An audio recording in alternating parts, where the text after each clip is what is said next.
de Dios, te damos gracias por la oportunidad que nos concedes de estar en tu presencia hoy, esta mañana. Te agradecemos, Señor, por nuestros hermanos, amigos que hoy dispusieron su corazón a invertir este tiempo, Señor, precioso en tu presencia. Y esta hora, Padre, pedimos que nuestro corazón sea cambiado, sea transformado, que nuestra mente sea renovada con tu palabra. Habla nuestra vida es tierra fértil y disponemos nuestros sentidos, Señor, nuestro corazón, nuestros oídos, nuestra mente. Nos disponemos para escuchar y recibir tu palabra. Que nuestra vida sea como una tierra fértil, donde tu palabra es sembrada, donde tu palabra crece y produce frutos, Señor. Que nuestra vida sea esa buena tierra en esta hora. En el nombre de Cristo Jesús, usa mis labios, quita todo impedimento, Señor, cancela toda maldición, limpia los aires. Que nuestras vidas estén prestos y dispuestas, Señor, para escuchar y recibir tu palabra. En el nombre de Cristo Jesús. Gracias, Señor. Amén. Diga conmigo, Dios es Dios de oportunidades. Dígale que está a su lado, Dios te da otra oportunidad. Si usted se pone a ver en la Biblia, yo estuve viendo por ahí algunos detalles en la Biblia. Y encontré que la mayoría o muchos de los personajes, hombres de Dios que vemos, por ejemplo, Moisés, vemos a Josué, vemos a Abraham, etcétera, muchos personajes que usted ve en la Biblia y Nuevo Testamento, usted ve a Pedro, ve a Pablo y algunos otros personajes que usted puede ver en la Biblia. Es decir, podemos mencionar algunos otros personajes en la Biblia. Pablo era un perseguidor de la iglesia. Pedro era un hombre recio y un hombre que negó a Jesús, ¿verdad? Aun cuando era su discípulo, un hombre que sacaba la espada y cortaba orejas, eran muchas orejas, ¿verdad? Pedro y Pablo, y usted puede ver en la Biblia, muchos personajes de la Biblia, y todos estos personajes están ahí porque precisamente tuvieron un cambio, una transformación en su vida. En un inicio no eran así, es decir, en un inicio su vida no era muchas veces lo mejor. Y prueba de ello es esta escritura que acabamos de leer ahorita en Salmos. Vemos la historia de David. Esta historia o este salmo David lo escribe después de que David comete adulterio. Después de que David no solamente comete adulterio, sino que abusa de autoridad por ser rey, nada se le podía negar al rey, abuso de autoridad, adulterio y posteriormente homicidio contra el esposo de Betsabé. Es decir, de que David cometió graves y serios pecados que usted puede decir, bueno, son cosas grandes, adulterio, homicidio. Es decir, no estamos hablando de que le contó una mentirita a alguien, ¿verdad? No estamos hablando de que le sacó la lengua a alguien y ya se enojaron. No, estamos hablando de cosas fuertes, de cosas grandes. Mas sin embargo, este salmo que leímos nos muestra el por qué David, en cierta manera, era considerado un hombre conforme al corazón de Dios. Y era un hombre conforme al corazón de Dios, no por su santidad, porque era un hombre guerrero, un hombre de guerra. De eso Dios no le permitió construir su templo, porque era un hombre que había derramado mucha sangre.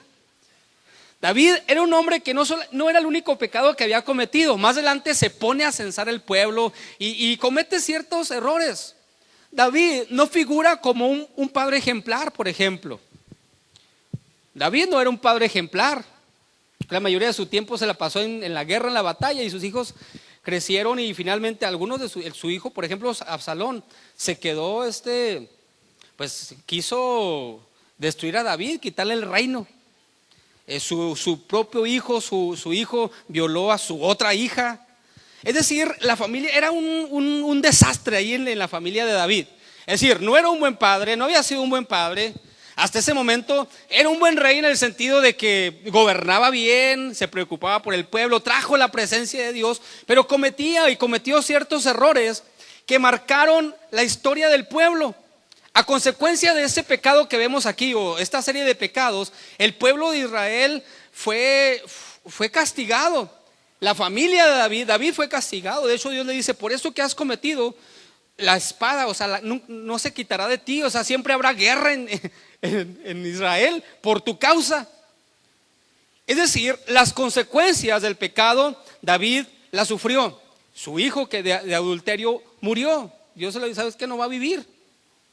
Su hijo se le revela y suceden ciertas cosas muy terribles. Es decir, la vida de David estaba devastada en ese momento.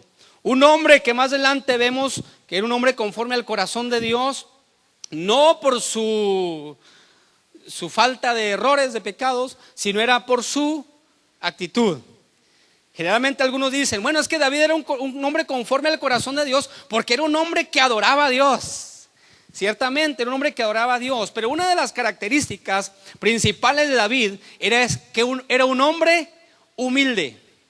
Era un hombre sencillo de corazón. Usted puede ver, por ejemplo, otros personajes como Saúl, que era un hombre altivo, que no se arrepintió y fue quitado del reino. David, aún con los pecados que cometió, se arrepintió, se humilló y Dios lo dijo: este me sirve. David tenía otras características, aunque no la perfección. Lo que yo quiero compartirle hoy, tal vez no se asemeja a su vida, a la vida de David, pero tal vez en su vida o en nuestra vida hemos pasado o hemos pecado contra Dios. ¿Cuántos en algún momento hemos pecado contra Dios? Creo que todos le fallamos a Dios, ¿verdad? Pero es importante saber que Dios da otra oportunidad. Tal vez para algunos sea la segunda oportunidad, tal vez para otros sea la tercera, no lo sé. Dios es un Dios de oportunidades. Las oportunidades se cierran. Hay ya un momento en que ya no va a haber oportunidad. Si fallecemos, por ejemplo, si morimos sin Dios, ya no tendremos otra oportunidad. Las oportunidades que Dios nos da están en esa tierra. Aquí es donde podemos aprovechar las oportunidades. ¿Saben? Ya conmigo, voy a aprovechar las oportunidades que Dios me da. Es decir, cuando nosotros venimos a la presencia de Dios, es una oportunidad. Y no importa lo que hayamos hecho. Es decir, el propio pecado tiene sus consecuencias. Y tal vez muchos podemos estar sufriendo consecuencias de nuestros errores, de nuestro pecado y nuestro pasado. Dios borra eso, Dios nos limpia, Dios nos perdona. Pero aquí nosotros necesitamos comenzar a tener una nueva vida, comenzar a escribir una nueva historia. Mire, este salmo, yo quiero llevarle digamos, algunos pasos que yo puedo notar aquí en esta escritura, en este salmo.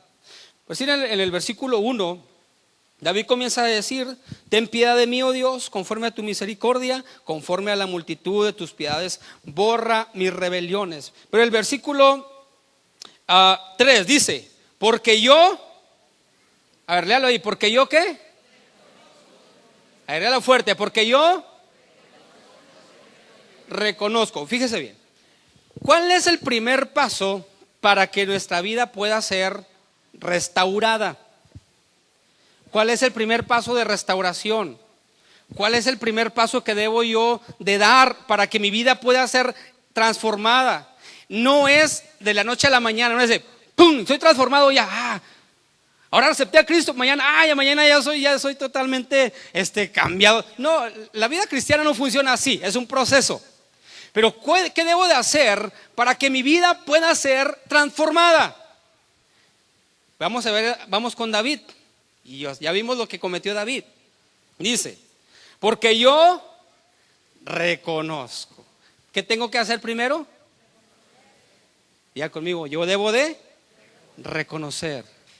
Dígale que está a su lado: hermano, necesitamos reconocer. ¿Qué reconocer, hermano? Necesitamos reconocer nuestras fallas. Un pecado no puede ser perdonado si no reconocemos que le hemos fallado a Dios. Dios no perdona un pecado que no ha sido confesado. Dios no perdona un pecado en el cual no nos hemos arrepentido. De hecho, dice la palabra: el que confiesa sus pecados y se aparta, alcanzará misericordia. Ahora, si usted no las ha confesado, ahí todavía está. Ese pecado no ha sido perdonado aún. Es que pero yo ya le pedí perdón a Dios. Pero si no se ha apartado de eso, todavía no ha sido perdonado. No sé si me explico. Son cosas que son importantes, porque ¿qué ocurre cuando yo no he sido aún perdonado? ¿Qué ocurre cuando mi vida todavía estoy guardando cosas que están afectando mi vida? Voy a llevarlo ahí mismo Salmo, pero en el versículo 10. Versículo 11. Vamos al 11. Fíjese lo que ocurre cuando nosotros pecamos contra Dios, nos alejamos de Dios, descuidamos nuestra vida espiritual. ¿Qué es lo que ocurre? Aquí están los consejos. ¿Cómo se sentía David? Dice, léalo conmigo, fuerte. 1, 2, 3. No me eches de delante de ti y no quites de mí tu Santo Espíritu. Vuélveme el gozo de tu salvación y espíritu noble me sustente. Entonces enseñaré a los agresores tus caminos y los pecadores se convertirán a ti. Hasta ahí. Aunque hay varias cosas más adelante. ¿Cuál era la vida de David? ¿O qué ocurrió después de que David le falló al Señor y estuvo sumergido en el pecado? Dios lo perdona, sí, pero ¿cuál era la situación? ¿Y cuál es la condición del ser humano cuando le fallamos a Dios? Fíjese lo que dice el 11. No me eches de delante de ti y no quites de mí tu Santo Espíritu. El Espíritu de Dios no puede estar donde hay pecado. Si el Espíritu Santo viene a su corazón, Él borra su pecado, lo limpia y entonces Él puede morar en el corazón. Pero si albergamos en nuestra vida cosas, pecados, el Espíritu Santo se mantiene lejos. El Espíritu Santo no está en un corazón que está sucio, que no ha confesado su pecado.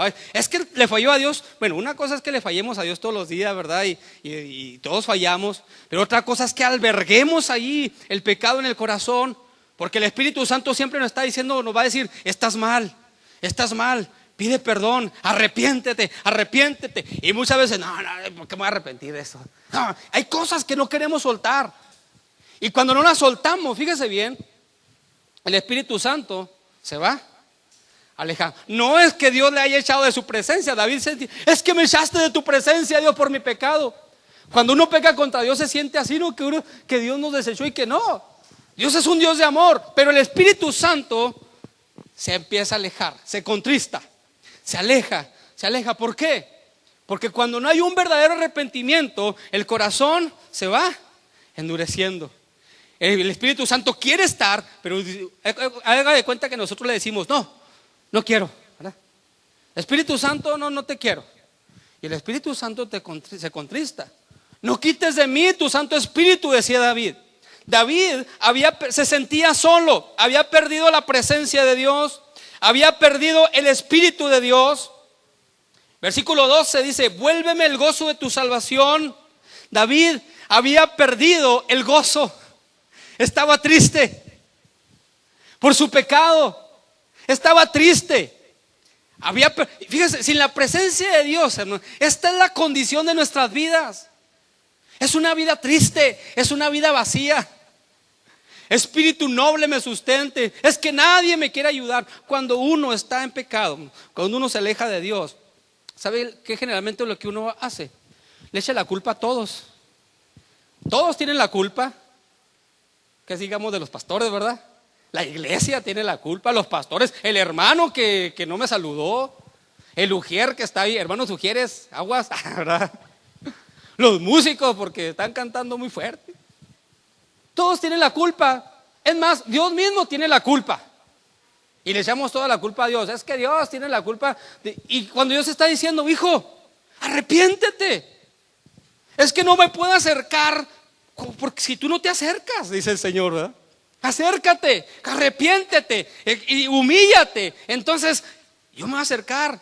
Es que me ha dejado Dios solo. No, Dios nos ha dejado solo. Nosotros hemos dejado a Dios. Si no nos arrepentimos de nuestros pecados, ¿sabe qué? Mantendremos a Dios de lejito nada más, ¿verdad? Perdemos el gozo, perdemos el sustento de Dios. Entonces enseñaré, decía David. Perdemos el testimonio. Se pierde, hermano. Pierde el gozo, primero pierde la presencia de Dios, pierde el Espíritu Santo, pierde el gozo de la salvación, perdemos el testimonio. Más adelante dice, entonces abre mis labios que publiquen. No podemos alabar a Dios, se nos dificulta servir a Dios. Entonces, decía David, y más adelante dice, entonces se convertirán a ti, y comienza a interceder. Señor, haz con tu benevolencia acción. David en su condición no podía interceder. Es decir, el enfoque, el pecado es como un cáncer que va destruyendo, ¿sí? Y finalmente nos separa totalmente de Dios, una muerte espiritual. Es una enfermedad mortal. Y muchos de nosotros podemos estar albergando cosas que no nos arrepentimos. Y luego podemos decir, es que ¿por qué Dios, no siento la presencia de Dios? ¿Por qué no puede ser como antes? Porque Dios está diciendo, arrepiéntete, confiesa tu pecado, humíllate. Pero cuando albergamos cosas en lo que ahí no confesamos o que no queremos apartarnos de ello, ¿sabe qué? El Espíritu de Dios solamente está de lejitos. La presencia de Dios no puede morar en nosotros, perdemos el gozo, perdemos el testimonio, no podemos alabar a Dios ni servir a Dios, menos ayudar a interceder por otros. El pecado destruye. El pecado destruyó la vida de David, no porque él se arrepintió, no porque él se humilló, pero sufrió consecuencias drásticas. Así como que, bueno, sufrir consecuencias y todavía más la perdición eterna, pues no, ¿verdad? No. Hoy la palabra de Dios nos dice, no, arrepiéntense, humíllate. ¿Cuántos alaban a Dios, hermano? Están muy seriecitos, dijo el pastor Mario, ¿qué pasará? Primera situación en nuestra vida, primer paso es reconocer. David decía, borra mis rebeliones, lávame y límpiame. Reconozco que he pecado, contra ti he pecado, he hecho lo malo. Señor, no me puedo esconder de ti. Versículo 6 decía David, no puedo, Señor. Era tanto lo que traía. Señor, perdóname. Y hay que reconocer, hermano. No hay otra manera de ser libres si no reconocemos. Versículo 10, lea conmigo, dice, crea en mí, oh Dios, un corazón limpio y renueva un espíritu recto dentro de mí. Una vez más, fuerte, crea en mí, oh Dios, un corazón limpio y renueva un espíritu recto dentro de mí. ¿Sabe cuál es el corazón? ¿Dónde tenemos el corazón? En realidad está en medio, ¿verdad? Por aquí. El corazón físico bombea sangre y dice que da vida, ¿verdad? Si el corazón se para, se termina la vida, deja de bombear sangre. El corazón en la vida del cristiano es el centro del cristiano, el centro del alma, pero es más relacionado con la mente, su mente, de donde parte todo. De su mente comienza, toma sus decisiones, en su mente comienzan las emociones. Es el centro, el corazón, su mente. Y dice la palabra, se crea en mí, oh Dios, un corazón limpio, es decir, renueva mi mente, cambia, limpia mi mente, límpiame. ¿Y cómo se limpia la mente? Le echa por ahí salvo, ¿verdad? Que salva, jaboncito, cloralex, ¿verdad? Pinol. ¿Qué usa usted en casa? ¿Sabe qué necesitamos? Sí necesitamos reconocer y arrepentirnos, pero necesitamos llenarnos de Dios. A medida que usted y yo conocemos de su palabra, a medida que conocemos de Dios, nuestra mente se va renovando. Si vemos puras novelas y películas y esto y lo otro y vemos puro chiste y puro internet, ¿verdad? Y nunca nos acordamos de la Biblia, ¿de qué se va a llenar la mente? El corazón. Y cuando venga una circunstancia, pues ¿cómo le hizo Batman? En vez de ¿cómo lo haría Jesús, verdad? Cuando venga así, ¿cómo le haría María Mercedes, ¿verdad? Me explico, la mente se llena, hermano, de lo que nosotros vivimos cada día. Entonces llenémonos de Dios y cuando enfrentemos situaciones o tentaciones, ¿cómo la vamos a vencer? Con la ayuda de Dios. Llénese de su palabra y cuando venga la prueba, ¿cómo la va a vencer? Con la palabra de Dios. renueve su mente, purifica mi mente, decía David. Crea en mí, oh Dios, un corazón. Ya conmigo, necesito que Dios cree en mí un corazón limpio. Necesito que Dios renueve mi espíritu. No me eches de delante de ti, no me quites tu espíritu. Vuélveme el gozo de tu salvación. Restáurame lo que perdí, Señor, restáurame. El pecado nos hace perder la vida incluso. El pecado quita, el pecado arrebata, pero Dios restaura. ¿Cuántos dicen amén? ¿Cuántos esperan la restauración de Dios? Si nuestra vida, hazme, dice David, hazme oír gozo y alegría. Debemos estar dispuestos que Dios haga, que Dios trabaje, que Dios transforme nuestro corazón. Vuélveme el gozo de tu salvación. Esta palabra, primero, reconozca su pecado delante de Dios. Reconozcamos nuestro pecado. Segundo, necesitamos disponer nuestro corazón, renovar nuestra mente. Número uno, dígale así, número uno, reconozco mi pecado. Número dos, dispongo para que Dios renueve mi mente. Renueve su mente. Y número tres, ya conmigo, ¿no? Así, número tres, recuperar lo que he perdido. Otra vez, número uno, reconocer. Así, dígale, reconocer. Número dos, renovar, hacerres. Número tres, restaurar. ¿Ok? Vamos otra vez, a ver, son muy buenos alumnos ustedes. Número uno, reconocer. Número dos, renovar. Número tres, restaurar. Cuando nosotros le fallamos a Dios, perdemos cosas. Se pierden cosas. Pierde el gozo. El pecado causa desastres en la vida del cristiano, ¿sí o no? ¿A cuántos de nosotros nos ha ido bien cuando pecamos contra Dios? No, a nadie. No nos puede ir bien lejos de Dios, hermano. De primero tal vez el enemigo ahí como que medio le disfraza poquillo, ¿eh? Pero de repente se ensaña. ¿Sabes lo que yo he dicho siempre cuando un hijo de Dios se aleja de él? Da cuenta que uno pasa al lado de Dios, ¿verdad? Al cuartel o al ejército de Dios. Y uno está orando cuando uno canta, cuando uno ora, lee la Biblia, comparte de Dios. Es como estar estamos luchando contra el enemigo. Estamos arrebatándole almas de su reino, ¿eh? Y de repente peco, me descuido, me alejo de Dios. ¿Sabe qué le va a decir el enemigo? Bienvenido, qué bueno que vienes otra vez a mis filas. No, Satanás no se identifica por buen anfitrión. Lo va a destruir. Es decir, ¿cómo que me estabas echando guerra y ahora vienes conmigo? Pues para que se te quite, que te va a ir peor. Lejos de Dios nada bueno nos espera. La Biblia lo dice, inclusive dice, cuando la persona está limpia, ¿sí? Y se aleja de Dios, dice, 7 peores vienen. Vienen, andan los espíritus rondando ahí. Está limpio. Y otra vez está abriendo la puerta. No, pues entro y se va por otros 7 peores que él. Vénganse aquí.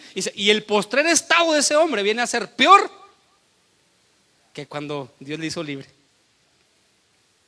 ¿Cuántos quieren ser peor, hermano? No, ¿verdad? Dijo alguien, no, amén. No, queremos ser mejores, pero necesitamos reconocer, restaura, vuélveme el gozo, restáurame. ¿Qué cosas hemos perdido a consecuencia del pecado de alejarnos de Dios? ¿Qué cosas hemos perdido? ¿Ha perdido su gozo? ¿Ha perdido su tranquilidad, su paz? De repente anda bien, sí, inquieto, ¿no? ¿Qué pasó? Ay, pasó una troca negra. Ay, pasó un carro con mucha gente. En el trabajo, es que todos, viene el jefe, todos están contra mí. Cuando uno se aleja de Dios, el pecado nos hace perder la seguridad, nos hace perder el gozo. Y necesitamos que Dios restaure lo que se ha perdido. Tal vez, ¿sabe qué cosas se echan a perder?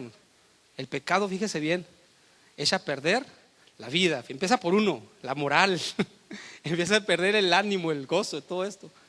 Y luego continúa con la familia. Continúa con la economía. Destruye todo, hermano. Destruye todo. Muchas veces, Señor, dame ayuda, provéeme. Pero no queremos alejarnos del pecado. Hijo, yo te quiero bendecir, pero pide perdón, humíllate. No, no, bendíceme, pero yo así como estoy. Mi hijo, te quiero bendecir. El pecado cierra las puertas también de bendición. Dios no quiere que estemos así muchas veces, pero la miseria viene como consecuencia muchas veces del pecado. Es una maldición que hay que romper. Digo, no en todos los casos, pero generalmente y siempre el pecado trae consecuencias en todos los aspectos. Daña la vida, daña la familia, la salud, la economía, todo. Si no nos arrepentimos, es que Dios no me quiere ayudar. Mi hijo, humíllate. Aprende de hijo David, no de este de la Biblia. Aprende. Yo lo perdoné, yo lo restauré. Quiero que vayamos, versículo 13 dice: entonces, léalo conmigo. Entonces enseñaré a los transgresores tus caminos y los pecadores se convertirán. ¿Cuántos desean vivir en una sociedad mejor, hermano? ¿Cuántos desean que su familia sea bendecida? Pero dígalo con ganas, hermano, así como ¿cuántos desean una sociedad mejor? Amén. ¿Cuántos desean que su familia sea bendecida? ¿Cuántos desean que como iglesia seamos bendecidos? ¿Cuántos quieren ser bendecidos? Si no nos arrepentimos, si no nos humillamos, ¿sabe qué? Estamos limitando que muchas personas puedan ser bendecidas. ¿Por qué? David, fíjese bien, había perdido la presencia de Dios, había perdido el Espíritu de Dios. Pero ahora que se arrepiente, comienza a recobrar el ánimo, el gozo, y comienza a decir: entonces enseñaré. Es decir, es que así no me puedo levantar de decir: oye, Cristo te ama, arrepiéntete. Y si yo estoy peor, ¿cómo le voy a decir eso, verdad? Cuando uno está así, no tiene uno la autoridad moral de ir con una persona: oye, levántate, échale ganas. Capaz de que nos diga: ¿y tú qué? Arrepiéntete. No, pues para estar igual que tú, pues mejor así, ¿verdad? Muchas veces perdemos, de veras, perdemos la oportunidad de que otros puedan ser bendecidos también. Enséñame, dice. Entonces enseñaré a otros tus caminos. Entonces podré testificar: recupero mi estado de ánimo, recupero el gozo de mi salvación, empiezo a recuperar lo que se perdió, empiezo a recuperar la unción que perdí, empiezo a recuperar el gozo, la paz, la tranquilidad, la seguridad, empiezo a recuperar. Y entonces comienzo a predicar la palabra, a enseñar a otros a bendecir. Déselo fuerte al Señor. Amén.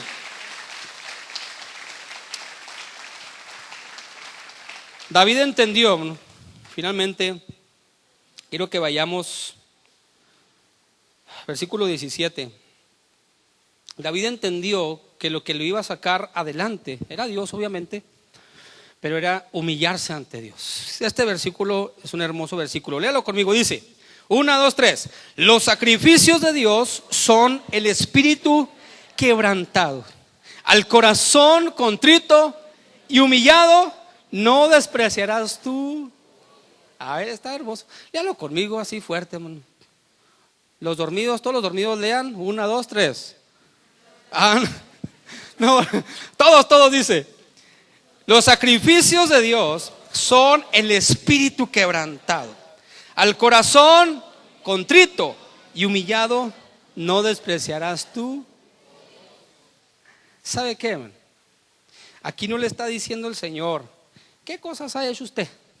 A ver, mijo, tú hiciste esto y esto y esto.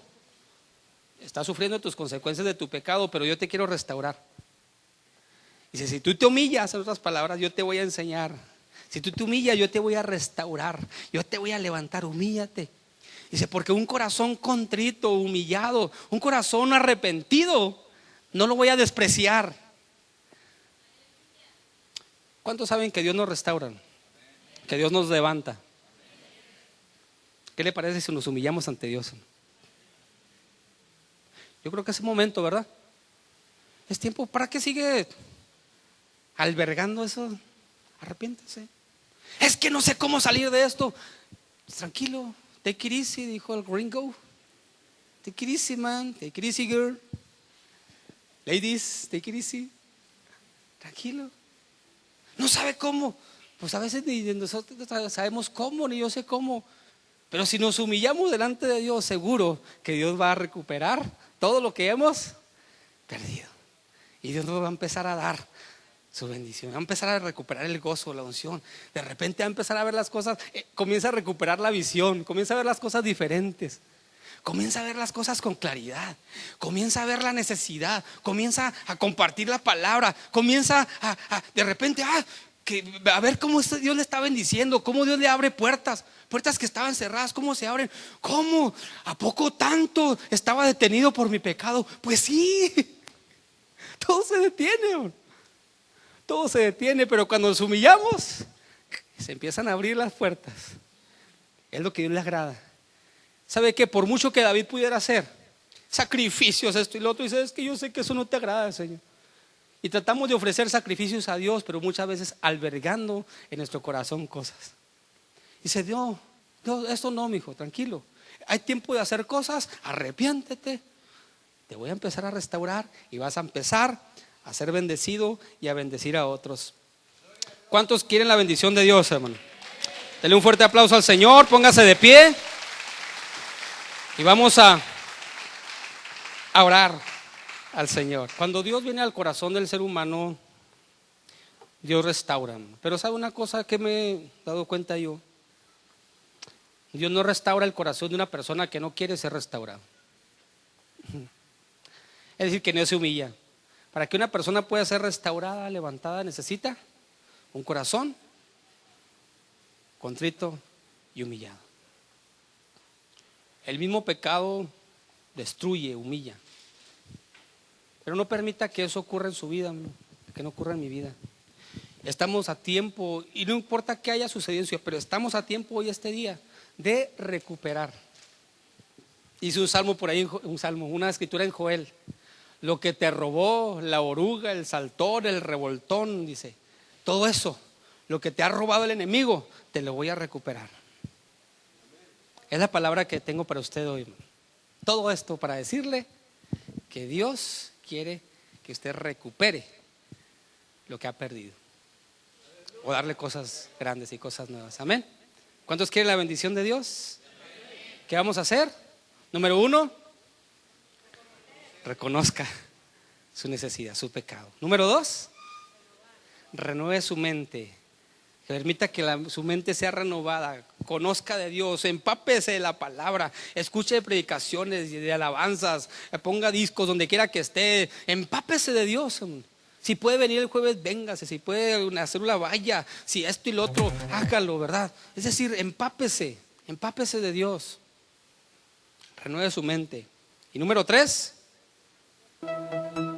restaura, recupere lo que el enemigo le ha robado. ¿De qué manera? Permitiendo que Dios restaure su vida, su corazón. Permitiendo. ¿Cómo se restaura la vida? Humillándose.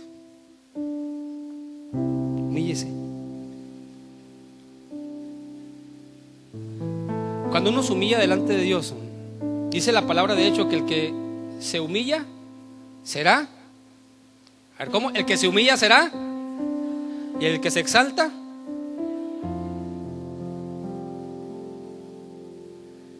Si estamos viviendo una vida humillados, probablemente sea por que hemos exaltado nuestro pecado, ¿verdad? No nos hemos arrepentido a lo mejor de corazón. En ocasiones son tratos de Dios a nuestras vidas, como el caso de Job, ¿verdad? No es él, no pecó, no era por pecado, pero Dios trabajó en su corazón. Pero si en nuestra vida hay pecado, si hemos fallado a Dios, usted sabe que está albergando cosas que no le van a hacer bien, que lo van a destruir.